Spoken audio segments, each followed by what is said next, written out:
আমি তো বলবো আগামী দিন রামনবমী মিছিলে আমরা সব জায়গায় ইসরায়েলে ঝান্ডা নিয়ে মিছিল করব, ভারতবর্ষের ইসরায়েলে ঝান্ডা নিয়ে মিছিল করব। আমি তো বলবো আগামী দিন রামনবমী মিছিলে আমরা সব জায়গায় ইসরায়েলে ঝান্ডা নিয়ে মিছিল করব, ভারতবর্ষের ইসরায়েলে ঝান্ডা নিয়ে মিছিল করব। গ্রেফতার করবে, পুলিশই তো এদেরকে পুষে রেখেছে। আপনি দেখেছেন তো যে তাপস ভগত লম্বা লম্বা কথা বলছিল, পানিহাটি পৌরসভার চেয়ারম্যানের জাল সই করে বাড়ি বানিয়ে বিক্রি করে দিয়েছে। পানিহাটি পৌরসভার চেয়ারম্যানের জাল সই করে ওখানে লম্বা লাইন আছে, ওখানে কত লোকের বাড়ি বানিয়ে বিক্রি করে দিয়েছে। ওই এই তাপস ভগত যে লম্বা লম্বা কথা বলছিল, ধরবে না তোকে? তো পয়সা দেয় পুলিশকে, মাইনা দেয়, 2 নম্বরই ব্যবসা করে, ওর কি আছে? উনি মোদিজি কথার তো কোনো কন্ট্রাডিক্টরি করেননি, উনি মোদিজির স্লোগানের বিরোধিতা করেননি। ওনার বক্তব্য যে আমাদের সঙ্গে আছে সব তার সঙ্গে আমরা থাকব। তো উনি বলেছেন সবকা সাথ सबका विकास, सबका साथ सबका विकास, আর जो हमारे साथ हम उसके साथ। তো এইটা তো একটা পলিটিক্যাল স্লোগান আমাদের হতেই পারে। আমরা মোদিজি প্রধানমন্ত্রী হিসাবে ভারতবর্ষ 80 কোটি মানুষকে রাশন দিচ্ছেন, আর যারা রাশন নিচ্ছে সব থেকে বেশি যে মানুষগুলো সুবিধা পাচ্ছে সে মানুষের হলো মুসলমান সম্প্রদায়। সব রকম সুবিধা তারা পাচ্ছে, সরকারি সুবিধা আর কেন্দ্র সরকারের সুবিধাটা। আর সব থেকে বেশি কেন্দ্র সরকারের বিরুদ্ধে কথা বলে, ইভেন ওদের একজন দেওবন্দের একজন আছে, উলেমা আছে, মদনী, সে মদনী ডাইরেক্ট হিন্দুদের বিরোধিতা করার জন্য বলছে যারা এখানে যে হিন্দুদের আমাদের পছন্দ হচ্ছে না সে ভারতবর্ষ ছেড়ে পালিয়ে যায়। তো আলটিমেটলি কালকে শুভেন্দু অধিকারী বক্তব্যটিতে বোঝা গেছে কি যে কথাটা শ্যামাপ্রসাদ মুখার্জি বলেছিলেন, এক দেশ এক নিশান এক সংবিধান, যে মানবে না সে আমাদের দেশে কি করে থাকতে পারে। উনি কাশ্মীরে লড়াই লড়েছিলেন, বাংলাকে পশ্চিমবাংলা তৈরি করে হিন্দুদেরকে উনি বাঁচিয়েছিলেন।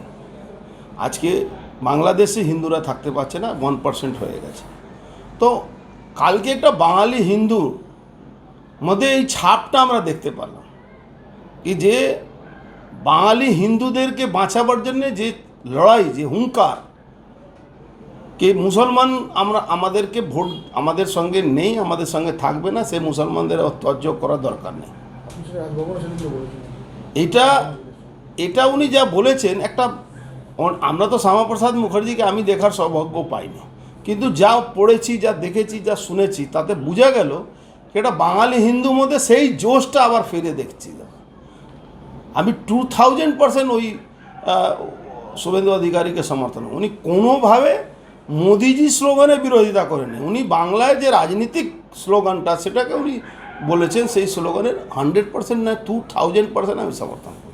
বাংলায় যে মানুষটি বাংলার গণতন্ত্রকে ধুয়ে মুছে সাফ করে দিয়েছে, পশ্চিম বাংলায় রামনবমীতে যেটা আমাদের ধর্মে বলা আছে অস্ত্র পুজো আমরা করি বিজয় দশমী দিন রামনবমীর সময়, সেটাকে উনি বলেন কি এরা গুন্ডা, এরা বদমাস, এরা বিহার থেকে এসে গুন্ডামি করে।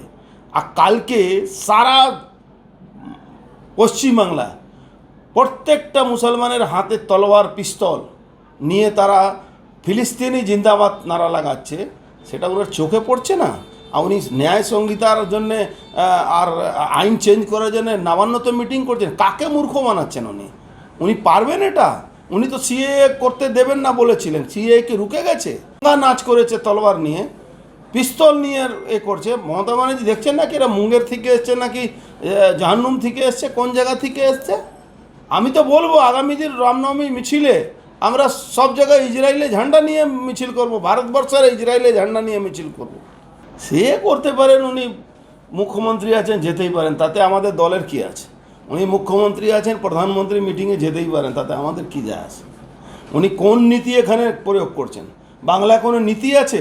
এই তো জয়ন্ত সিং নিয়ে মিডিয়া অত হাইপ করলো, তার জন্যে জয়ন্ত সিংয়ের কে গ্রেপ্তার করলো, তারপরে ছাড়াও শুরু হয়ে গেছে। আর কালকে ওর ক্লাবটাকেও সিল ভেঙে দিয়েছিল। লজ্জা হয়? এই সরকারকে? এনাদের নীতির কোনো কথা বলার কোনো অধিকার আছে? দূর পুলিশের পাহারা দিতে হয় নাকি? পুলিশ সব করায়, পুলিশ চাইলে সব কিছু হবে। আপনি কি বলছেন? এখানে 17 নম্বর ওয়ার্ড, ভাটপাড়া 17 নম্বর ওয়ার্ড, ভাটপাড়া 17 নম্বর ওয়ার্ডে তৃণমূলের প্রেসিডেন্টের বাবাকে তৃণমূলের গুন্ডা পিটিয়ে মেরে দিল, যে 3 বছর এতে ছিল, এনডিপিএস খেয়েছিল, সেই ছেলেটাকে বাবাকে পিটিয়ে মেরে দিয়েছিল। এফআইআর হয়েছে, আজ পর্যন্ত গ্রেফতার হয়নি। কি বলছেন? তৃণমূল যারা করছে তারা মূর্খ আছে এখনো। ও নিজের বাবা কি নাম আছে ওরা আমি ভুলে গেছি। না, যে যার বাবা মারা গেছে, যে প্রেসিডেন্ট আছে, সিকান্দার বলে একটা ছেলে, তার বাবা মার্ডার হয়েছে, তাকে পুলিশ ধরেনি আজ পর্যন্ত। মার্ডারও করেছে, এফআইআর হয়েছে, তৃণমূলের প্রেসিডেন্ট। আর কি বাকি আছে? যে মমতা ব্যানার্জি ওবিসি নামে খেলা করে মুসলমানদের চাকরি পাইয়ে দিচ্ছেন, ওবিসি যে হিন্দুরা যে চাকরি পাবে সেখানে তাদেরকে বাদ দিয়ে দেওয়া হচ্ছে, সেখানে কোর্ট অর্ডার দিয়েছে, তারপরে উনি বড় বড় কথা বলছেন। কোর্ট এটাকে পুরোপুরি ডিনাই করে দিয়েছে যে আপনি সংবিধানকে চেঞ্জ করতে পারেন না। সংবিধান পাস হয়েছে, রাষ্ট্রপতি মোহর লাগিয়ে দিয়েছে, তারপরে উনি ন্যায় সংহিতা উপরে বিচার বিমর্শ কোনো অধিকার নেই এটা করা। উনি পুরো গিমিক, উনি মুসলমানদেরকে তোল্লা দেওয়ার জন্যে, মুসলমানদের ভোট নেওয়ার জন্য এইসব গল্প করছে। গ্রেফতার করবে, পুলিশই তো এদেরকে পুষে রেখেছে। আপনি দেখেছেন তো যে তাপস ভগত লম্বা লম্বা কথা বলছিল, পানিহাটি পৌরসভার চেয়ারম্যানের জাল সই করে বাড়ি বানিয়ে বিক্রি করে দিয়েছে।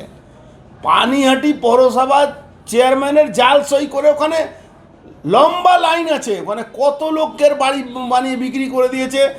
এই তাপস ভগত যে লম্বা লম্বা কথা বলছিল, ধরবে না তোকে? তো পয়সা দেয় পুলিশকে, মাইনা দেয়, 2 নম্বরই ব্যবসা করে, ওর কি আছে? উনি মোদিজি কথার তো কোনো কন্ট্রাডিক্টরি করেননি, উনি মোদিজির স্লোগানের বিরোধিতা করেননি। ওনার বক্তব্য যে আমাদের সঙ্গে আছে সব তার সঙ্গে আমরা থাকব। তো উনি বলেছেন সবকা সাথ সবকা বিকাশ, सबका साथ सबका विकास, আর जो हमारे साथ हम उसके साथ। তো এইটা তো একটা পলিটিক্যাল স্লোগান আমাদের হতেই পারে। আমরা মোদিজি প্রধানমন্ত্রী হিসাবে ভারতবর্ষ 80 কোটি মানুষকে রাশন দিচ্ছেন, আর যারা রাশন নিচ্ছে সব থেকে বেশি যে মানুষগুলো সুবিধা পাচ্ছে সে মানুষের হলো মুসলমান সম্প্রদায়। সব রকম সুবিধা তারা পাচ্ছে, সরকারি সুবিধা আর কেন্দ্র সরকারের সুবিধাটা। আর সব থেকে বেশি কেন্দ্র সরকারের বিরুদ্ধে কথা বলে, ইভেন ওদের একজন দেওবন্দের একজন আছে